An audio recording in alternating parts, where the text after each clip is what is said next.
એક ગામની હાંકડી શેરીમાં આ બાજુ લુહારની કોડ અને આ બાજુ હોનીની દુકાન, અને લુહારની કોડમાં ખેડૂત જે ઘણના ઘા મારતો હતો એમાં એક લોઢાની કણી ઉડી અને સોનીની દુકાનમાં એની એરણ પાસે આવીને પડી. એવી જ એ લોઢાની કણી રોવા માંડી.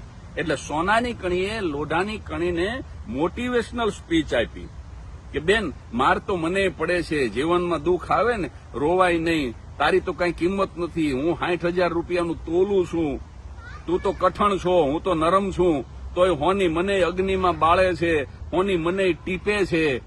આવી જ્યાં ઉપદેશાત્મક વાત હોનાની કણીએ લોઢાની કણીને કરીને ત્યારે લોઢાની કણીએ બહુ સરસ જવાબ આપ્યો કે સોની, જે એરણ ઉપર રાખીને તને ટીપે છે એ એરણ હોનાની નથી, હોનીએ જે હાણસીથી તને પકડી છે એ હાણસી હોનાની નથી, અને હોની જે હથોડીથી તને ટીપે છે ને એ હથોડી એ હોનાની નથી. પણ એક વખત સોનીની દુકાન મૂકી અને બેન, તું લુહારની કોડમાં આવ્યું તો ખરી, એરણ લોઢાની છે, હાણસી લોઢાની છે, અને ઘણેય લોઢાનો છે, મને મારે છે ને એટલા માટે તેનું રોઉં છું, પારકા મારે એનું દુઃખ ન થાય. મિત્રો, પડ્યા છે પીઠ પર જખમો, મૂકું આરોપ કોના પર, ઘણા એવાય નામો છે જે લેવાઈ નથી શકતા.